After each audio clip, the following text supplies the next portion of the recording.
Hi, my name is Tara Friebel-Klingner, and today I'm going to talk about evaluating the geographic distribution of cervical cancer patients presenting to a multidisciplinary gynecologic oncology clinic in Gaborone, Botswana.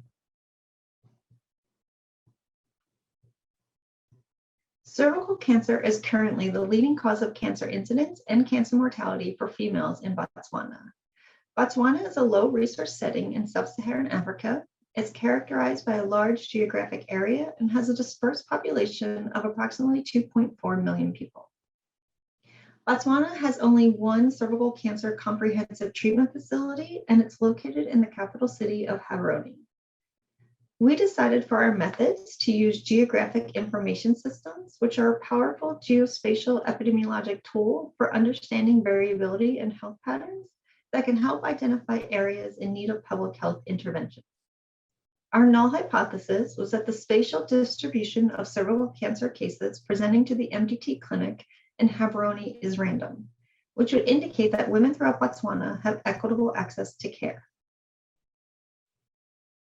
Our study population consists of cervical cancer patients that presented to the gynecological oncology clinic at Princess Marina Hospital in Gaborone between January of 2015 and March of 2020.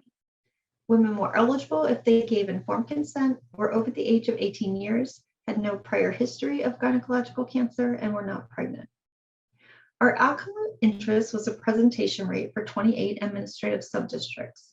So first, we identified the subdistrict of residence for each cervical cancer patient, and then we calculated the rate of cervical cancer patients presenting to treatment for the MDT clinic using the number of presenting cases per subdistrict over the total population of women aged 20 or older for each subdistrict.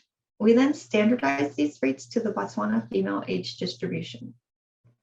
Community level factors we investigated included population density, female HIV prevalence, and travel distance.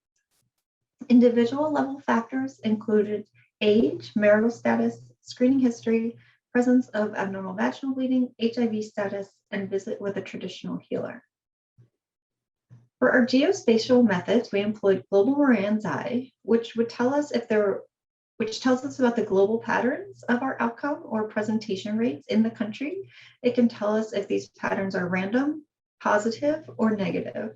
If they're positive, it indicates that these patterns are clustered, or negative, it indicates that they're dispersed. We defined neighbors geographically by using the Queen's contiguity matrix, and we used 999 permutation tests for pseudo p-values. The local index of spatial autocorrelation can also tell us where in the country there may be these patterns of clustered or dispersed presentation rates. Clusters would be areas with similar rates, areas with low rates surrounded by areas with low rates, or areas with high rates surrounded by areas with high rates. And outliers would indicate areas with high rates that are surrounded by areas with lower rates, or conversely, areas with low rates surrounded by areas with high rates. For a statistical analysis for the subdistrict level, using the outcome of the age standardized presentation rates, we use ordinary least squares regression with a spatial weights matrix. We also looked at individual level factors, with the outcome being living in a clustered subdistrict, so either a high or a low clustered subdistrict versus living in any other subdistrict. And for this, we use multivariable logistic regression. So we had 28 subdistricts across Botswana, and we had 990 cervical cancer patients that were included in our study. The mean age was about 50 years old. About 75% of women were living with HIV. 66% had never been married. 46% presented with late-stage cervical cancer. Almost 58% of women reported having cervical cancer screening. Only 10% reported ever visiting with a traditional healer, and over 70% of women reported abnormal vaginal bleeding. This core 5 map shows the age standardized presentation rates per subdistrict across Botswana, with this lower southeast corner being where Gaborone is located. The results of the global Moran's eye showed a positive presentation rate of 0.249, which would indicate that rates are clustered across Botswana, and with a p-value of 0.014, it indicates that this is significant clustering. Looking at community level factors, there was no association for female HIV prevalence or population density with the age standardized presentation rates, but there was an inverse association with travel distance to the MDT clinic from the subdistrict of residence with the age standardized presentation rates.